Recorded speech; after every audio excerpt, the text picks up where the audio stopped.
Hi guys, this is my round 4 game from the Hinckley Open, and I was playing white again against Mark Abbott, who is rated 1900, and after the last game's poor performance of e3 I decided to go e4 this time, and my opponent played c5, knight f3, g6, so going for a exhilarated dragon. Now d4 takes, knight c6, and now I decided to play c4, which is a Maroczy bind. I have played moves like knight c3 before, where play continues with bishop g7, bishop e3, knight f6, bishop c4, castles, and then bishop to b3. Now they're playing bishop on b3 is here black's planning on taking on e4. So say I castled here, they can take on e4, knight takes e4, d5. So it's good to. And they can't do it here because they take on e4 here before they've castled. And I can play bishop takes f7 check first, king takes, now take. Now the king's weak and I can come around this way and queen. And yeah. So they have to castle first, and then you put your bishop back on b3. And then normally they go something like queen a5 and ready to take on e4, and then you just castle. So this is another way of playing, but I decided to go with c4 this time. And my opponent played knight f6, knight c3, d6, bishop e2, knight takes, d4. So this line where you take on d4 early, so then the queen has to take. I think I watched a video where it's recommended by Dizin Ashvili.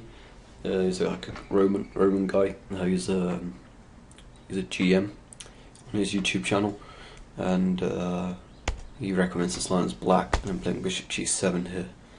So on f3, castles, and then queen f2. I thought it made a lot of sense, getting my queen off the same diagonal as his bishop. Queen f2, and now I can bring my bishop into e3, and a really nice diagonal across. You're attacking the a7 pawn. So queen f2 made a lot of sense. He played bishop e6, bishop e3. So I'm even threatening to win a pawn. Very exciting. So he went queen a5. Now queen a5, okay, so it protects the a7 pawn, but it's also looking at maybe sacrificing on e4, because then the bishop's going to come flying in on c3, and I could potentially win the rook. So yeah, castles make sense. Completing developments and getting out the way of all that rubbish. So I went rook fc8. Okay, so now he's attacking my c4 pawn, and it's hard to actually protect this pawn. There's not much I can do. So b3 loses the knight, and so here I decided just to sacrifice it, c5, and after d takes c5, and I'll play f4, and just counter in the centre. Now it's d6 pawns moved over here, I can now start pushing these pawns and maybe push g4 as well, launch a real attack on his king. So you play bishop c4 now, which is a strange move, but it's sort of a clever move, because now if I take here, it looks like he's just giving up a piece. But then he has knight g4, and after queen 2, knight takes e3, and yeah, actually this is quite good for black, because obviously I can't take on e3 because bishop d4 wins my queen. So yeah, bishop c4 is a fairly clever move, especially when I'm threatening to play f5 and e5. So yeah, bishop c4 is pretty annoying. So I played e5 anyway. He took on e2. I took my queen on e2, stopping any knight g4 ideas. So now knight has to retreat. Now I can put my knight in d5, and already I'm getting quite a nice position, good compensation for the loss of my pawn. And already it's very hard for black to defend the c7 pawn. You can play something like queen d8, but then after rook d1, I'm threatening knight f6 check, and winning the winning the queen. So queen d8 wouldn't be very good. My opponent played bishop f8, which just looks, I mean, it's probably in a decent way to defend a pawn, but it just looks ridiculous having to put your bishop back on f8. So I was pretty happy about that. I just continued with f5. Now there's no bishop on g7 going to hit this pawn. I can just afford to play f5 and not to queen a6. Opponent wants to release the tension on the position by swapping queens. It allowed us, I played queen g4, another aggressive move. And now he plays knight c7, which is not the best. Because now I can take, and now e6 is quite deadly.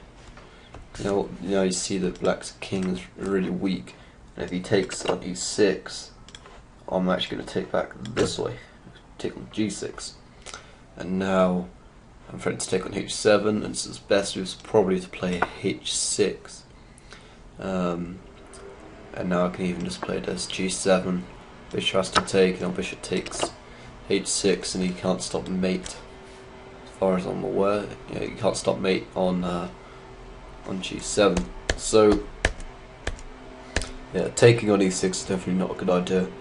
So you decide to play queen d3 instead, which is a fairly decent move. It's looking to protect his king side, and he's also attacking my bishop. So I decided to take on with check. King moves. If king takes f7, it's looking a little risky. I could take a double check. The rook's checking as well.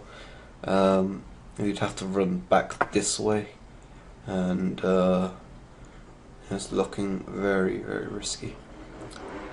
I'm looking at ideas of just sacrificing here. Now rook takes f8, check, because I can protect the bishop with check too. So that might be an interesting idea.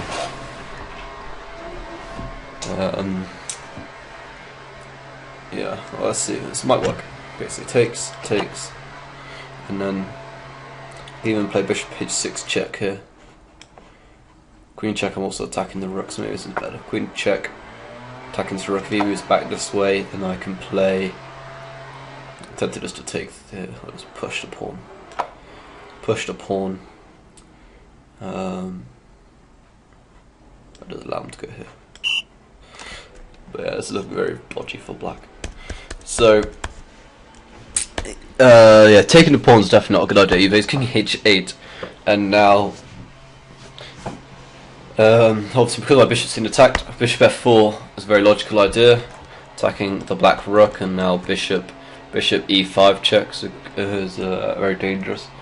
Here's queen d4 check, king h1, rook c6. So it seems like he's getting adequate defense to his king. Rook e1, so threatening just to play bishop check on the queen. Bishop g7. Now I can take on e7, rook f8, rook to e8. Pinning the rook against the king, and after h5, queen comes back to e2, queen f6, and now he just blunders here, and now I can just take on f8, takes, and bishop to e5, and that's game over. His queen is lost, and he's actually a pawn down in this position. Before he was a pawn up in the opening, and now he's managed to, he's now pawn down, and he's losing the queen. So. Yeah, his position is just lost.